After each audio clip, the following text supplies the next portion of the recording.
د آبادۍ کارونه خو له دې مخکې به ډاکټر صاحب ناکامورا کول. تاسو هم د هغو پلویان لارویان هغه ډاګ چې مخکې له دې نه په وچ ډاګ مشهور و. دلته سرې ګرمې تیږې وچ اړخي بل څه نه تر سترګو کېدل.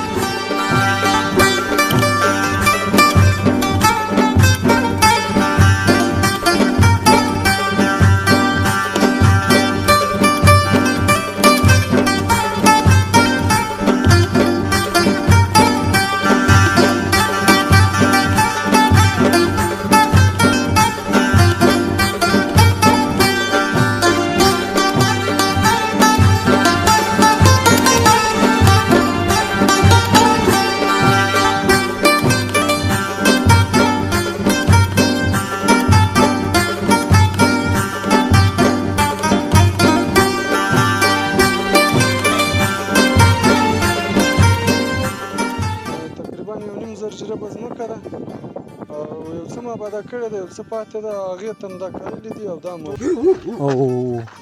د سپي دپاره کوډۍ ته پکې تاو کیمرمن دغه دی. مه غپېږه در لاړو.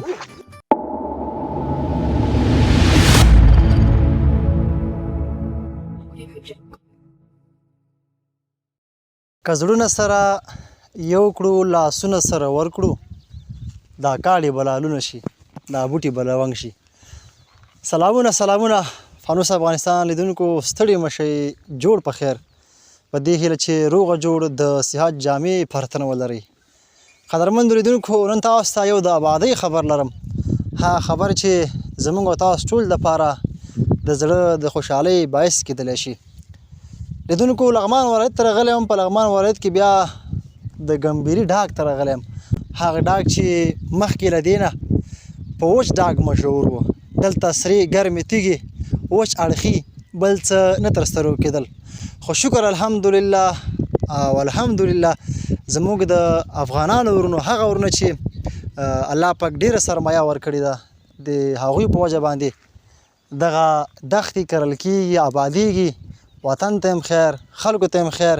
او دغه د غرونو دغه لمنې هم ورباندې ښایسته. قدرمنو لیدونکو، دغه ځای چې تاسو ګورئ دا مخکې وچه کلک ډاګ و، خو اوس له نیکه مرغه ټول شنې ونې، چمنونه، او په دې کې بیا د غنمو کر. دا هغه څه دي چې د وطن خیر دی. لیدونکو، دلته موږ راغلي یو، د دغه ځای په تړاو به تاسو ته بشپړ راپور مرکه هم برابره کړو. د دغه ځای شاټونه به هم در باندې وګورو. د وطن د احساس د مینې په خاطر باندې دغه ویډیو تاسو ځان سره شیر کړئ، تر څو پورې چې دغه ویډیو تر ډېرو خلکو پورې ورسیږي. نو راځئ لیدونکو، ورسره پاتې شئ، دا خپرونه تر پایه پورې وګورئ. د کیمرې برخه کې سره ملتیا الهام الدین الهام کوي. راځئ لیدونکو، بشپړه خپرونه دلته تعقیب کړئ.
بیا هم خوږو لیدونکو ستړي مه شئ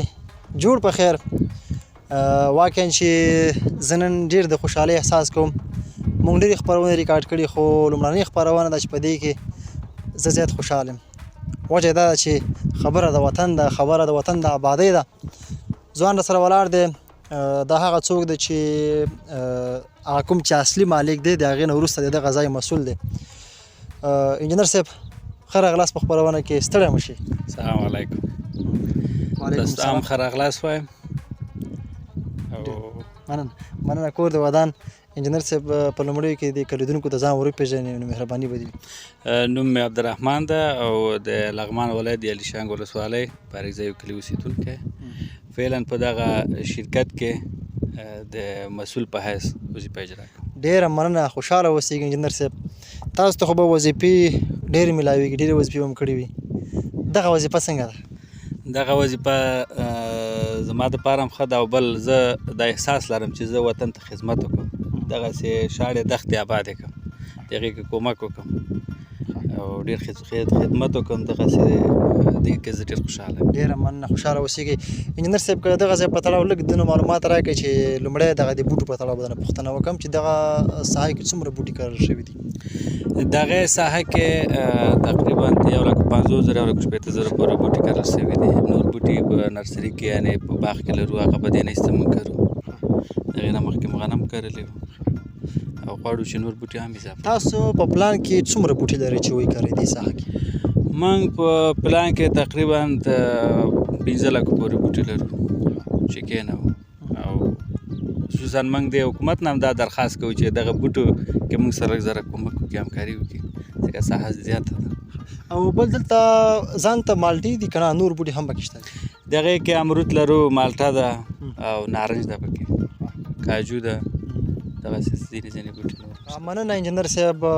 دلته کوم بوټی ستاسو په نظر اوس ښه دی ښه حاصل حاصل ته خو نه دی رسېدلی خو په اصطلاح هغه بوټی په اوس وخت کې کم یو ښه زیات زرغونېږي غوړېږي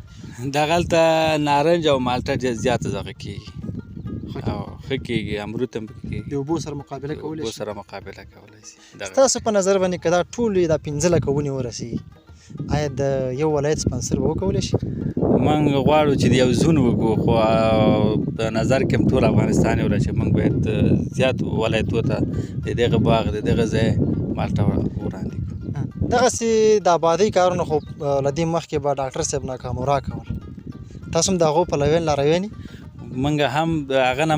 هغه چې موږ ولید هغه خو د وطن سړی نه خو د بل وطن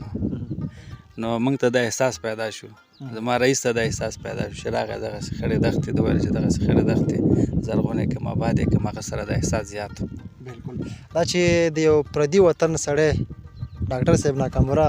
زموږ په هیواد کې د آبادۍ کارونه کول نو زموږ ځوانان هم د هغوی څخه فکرمند دي یعنې دوی هم له چا کم نه دي او دغه کار د هر چا د وس کار نه دی موږ په هیواد کې دننه او د هیواد نه بهر ډېر سرمایه‌داران لرو خو متاسفانه چې داسې د آبادۍ کارونو ته فکر نه وي انجینر صاحب دا چې ستاسو مشر دلته راغی پانګونه یې وکړه د خلکو خیر پکې څومره دی د خلکو خیر پکې 100% ده زیات ده زه خپله اوس تقریبا تر 80 یا 90 پورې 100 پورې خلک ما سره کار کوي دلته په کار بوخت دي د هغې ته مو میاشتنی معاش ورکوو زیات خلک ما سره په کار دي نه نور خلک موږ سره په کار کوي دلته بیا څومره ټیولونه وهلي دي په دې ځمکه باندې دغلته تقریبا تر 15 پورې کویان موږ لرو په 3 انچ او 2 انچ اوبه ورکوي ځکه ساحه زیاته ده چې اوبه زیاتې نه او ټولو ته اوبه مناسب رسېږي ټولو ته ښه په خپل ټیم باندې او دې ته خو هم پایپونه تېرې کړي که نه په دې لښتیو کې اوبه ورځي نه یو تقریبا یو 50 جریبه یا 80 جریبو ته هم پایپونه تېر کړي ډریپ سیستم ده او دا نور چې ده هغو ته پلان لري چې تېرې کړي او دا ټول ته موږ ډریپ پلان سیستم فکر کوم کامیابه دی اوبو مصارف کم دي که نه اوبو مصارف هم کم دی بوټي ورسره ښه کېږي ښه وده کوي دلته بیا تاسو په کل کې څومره شمسیانې لګولي دلته موږ په کل کې تقریبا تر 600 یا 650 پورې شمسیانې لرو نور هم پلان کې لرو چې دغه دې ورځو کې 2-3 ورځو کې نور هم ډېر ښه خوشحاله اوسېږي کور دې ودان غنم خو هم سږ کال وتلي دي څومره غنم وشوه نو تر اوسه پورې خو لا پوره نه دي وتلي تر نیمه پورې وتلي چې هغه تقریبا یو 3000 منه وتلي دي 3000 منه ماشاءالله. او د چې کوم کارګر ستاسو سره دي کنده په مزدوري دي دغه د غنمو کار چې کنه په دیکانه دي نه دغه په دیقانۍ دي نیم په نیمه حساب نیم دی. په نیمه حساب نیمه ستاسو نیمه نیمه د د هغو. هغوی ده ماشاءالله. اوس وګورئ دغه ځای خلکو له څومره خیر دی که نه مخکې تشه یو تنګیا غونې په اصطلاح تشه خوړونه وو اوس دې خلکو ته هم دا خیر دی راشه بس موږ هم کولی شو دیکانې پکې ونیسو که نه ولې نه کولی شو کولی شي چې او راشي. که نه یو بڼ موږ له هم پکې راکړي نه دې کې بیا مالټو حاصلات کوم سره شریک که نه تاسو شریک یې سره. صحیح ده. دا انشاءالله چې کله مالټې ورسېدې زه به هلته راځم او د دې وجه دا ده ځکه دا ځای په دیکانې لږ نیسم چې زه د مالټو ډېر زیات شوقي یم که نه زه خو پکې خپله موړ یم که څنګه او ډېره هغه مننه کولای شي. خوشحاله اوسېږئ کور د ودان چې موږ ته د خپل قیمتي وخت راکړه ځوانانو ته هغه پانګوال چې د هېواد دننه بهر دي هغو ته ستاسو پیغام څه دی مهرباني زه هغه پانګوال چې د هیواد نه بهر دي زه هغوی څخه دا هیله کوم چې راشي خپل هیواد ته دغسې سرمایه ګزاري وکړي دغسې دښتې آبادې کړي چې خلک ورسره په کار شي او غریب خلک پکې کار وکړي مزدوري او سور پرې لاسته راوړي. ډېره مننه تاسو ښه کور د ودان خوشحاله اوسېږئ چې موږ ته خپل قیمتي وخت راکړو. بیا هم ستړي مه شریدونکو د غره په دې وچه ولکه کې تاسو ګورئ پیل مرغان اوس چې دی غاړې وهئ که نه غاړې نه وي مخکې چې دی په خوند غاړې وهلې نو د دې لپاره دا ځای جوړ کړی دی نو دا برکت د اوبو او د دې په اصطلاح د ځمکې د جوړېدو دی دلته ماشاءالله اوبه هم ډېرې زیاتې دي مخکې نه خو دا ولکه ډېره وچه ښکارېده خو اوس پکې اوبه شته. نو اورېدونکو راځئ لږ مخکې مې یو څه در باندې ګورم راځئ راسره پاتې شئ. دغه لیدونکو ګورئ دا ساحه دغه ساحه چې دی ښایسته ښکلی چمن او هغه ځای ناستې ځای دی او په څنګ کې دا ګورو چې پایې درولي دي او په هره پایه کې چې دی بیا نو هغه دی وړوکي شمسي او غټ ګروپونه چې شپې دي په ورته استفاده کوي. بل دلته راشئ لیدونکو دا ګورئ دغه ځای کې وضو دپاره ځای جوړ کړی دی چې په دې ځای کې دوی څاروي ساتي. نو دغه څاروي تاسو ګورئ لیدونکو چې دغه ځای کې وزې او میږې څاري کړي دي. ما تاسو ته مخکې یادونه وکړه چې دا برکت د دې دی چې موږ تاسو هیواد ودانوو چې کله هیواد ودانېږي د هر څه پکې خیر دی. دا نو دلته پرتې دي او واښه ورته پرې ایمان رسېږي. راځئ تاسو لږ نورې ساحې هم در باندې ګورم. اختبار دغه وګورئ لیدونکو دا د غونډۍ سروی کړې ده او دې منځ کې یوه کوټه جوړه کړې ده ګوره کولر هم پکې لګېدلی ماشاءالله ماشاءالله. دا ګورئ لیدونکو دا داسې ځای ده چې پاس مکمل هغه ده دننه غر دی غر کې سوری کړی بیا پاس ورکې مطلب کوټه جوړه کړې ده ښایسته یخه کوټه ده په دا په اوړي کې به یخه وي او په ژمي کې به ګرمه ده. تاسو راځئ مخ ته ځو کولر خو ګورئ دا وګورئ لیدونکو دا هلته ماشاءالله غوړاسکو بوټي یې ښودلي دي دا وګورئ دا او د سپي دپاره کوړې ته پکې تاو کیمرمن دغه دی مغه پیږه دا لاړو بلا دی په دې غټ سر دا ځای وګورئ ماشاءالله وچ ډاګ وګوره کوډۍ وګوره چرګانو کوډۍ ده خو چرګان پکې نشته چرګان چېرته بهر وتلي دي. دا وګوره لیدونکو قدرمنو لیدونکو وطن زنده باد آبادي زنده باد. دا وګوره دا نو بیا طاووس دي طاووس مرغۍ په دې ځای کې ایسارې کړي دي څپرګی هم ورته ویلی لکۍ دومره ما دقت نه لکۍ اوږدې دي نو دا په دې ځای کې ایسارې کړي دي دوی دپاره بیل ځای جوړ کړی دی او دغه ساحه چې ده دا بیا ښکر ته ټول غنم او بوټي دي. نو لیدونکو زما د دغې کلیپ نه هدف دا و چې کوم ځای کې چې آبادي وي په هغې ځای کې به د هر څه خیر وي که هغه ځناور دي په اصطلاح که په اصطلاح دا نباتات دي که هر څه وي مطلب مې دا ده چې راځئ وطن آباد کړو. کله مو چې وطن آباد کړ د وطن د آبادۍ سره د هر چا خیر دی. هم سلامونه ستړي مه شئ لیدونکو جوړ په خیر. دلته یو ځوان راسره ولاړ دی او البته د دې ځای کارګر دی د دغې په تړاو به مرکه ورسره وکړو چې کار یې څنګه دی پرې خوشحاله دی که نه. السلام علیکم. وعلیکم سلام انجینر صاحب ښه خو یې کراري ده ډېره مننه خوشحاله اوسېږئ لیدونکو ته یې ځان ور وپېژنه. بس مونږ خپله د لغمان اوسېدونکي کرغی ولسوالۍ د ګمبېري کې او بس دلته دغه کار کوو دلته کاریګر یو. او تخلص د شي عبدالقادر احمدزی. ماشاءالله. احمدزی صاحب دغه بوټو کې ته لګیو کار دی کوو که لومړیو کې دغه لږ ورته واضح کړي چې دا د څه بوټي دي دغلته بوزغلۍ کرل شوی شاته مې شته او هغه ځای کې هم ده دلته لږ لنډه رڼا ورباندې واچوئ. دا خو زیتون دي او دا ګلان دي دغه ګلاب ګلان دي نور ګلان دي قسمه قسم ګلان دي. کتن دلته نور د میوه‌زار بوټي بوزغلۍ هم نیول کړی ده. دا ناصري دي ده لکه دغه بوزغلۍ کله تاسو مطلب کوئ نالوئ؟ دا بس دا د پاکټو والا ده دا اوړی زمین نال کېږي دا د چم والا هدف مې دا نه و دا خو اوس مطلب دومره دي چې اوس غټ شوي دي کله په دې پټیو کې کاروئ؟ دا بس نور کارو هلته ځمکه باندې هم شروع ورته کړې ده تقریبا 1.5 زر جریبه ځمکه ده او یو څه مابعده کړې ده یو څه پاتې ده هغې ته هم دا کرلي دي او دا ټوله چې دا څومره ځمکه ده؟ 1.5 زر جریبه ټوله 1.5 زر جریبه ځمکه ده. دلته یې مونږ شرکت سره 1.5 زر جریبه ده د مونږ رئیس صاحب سره. هو بل د دغه مالټو تر څنګ نور کوم بوټي دي؟ نارنج ده مالټه ده زیتون ده قسمه قسمه لوکاټ ده. هو د یو ځوان په حیث ته چې دلته مصروف یې او خپلې کورنۍ دپاره نفقه ګټئ که نه په اصطلاح د یو ځوان تاسو څومره خوشحاله یئ چې خپل هېواد کې تاسو د کار زمینه برابره شوې ده؟ موږ ډېر خوشحاله یو موږ نورو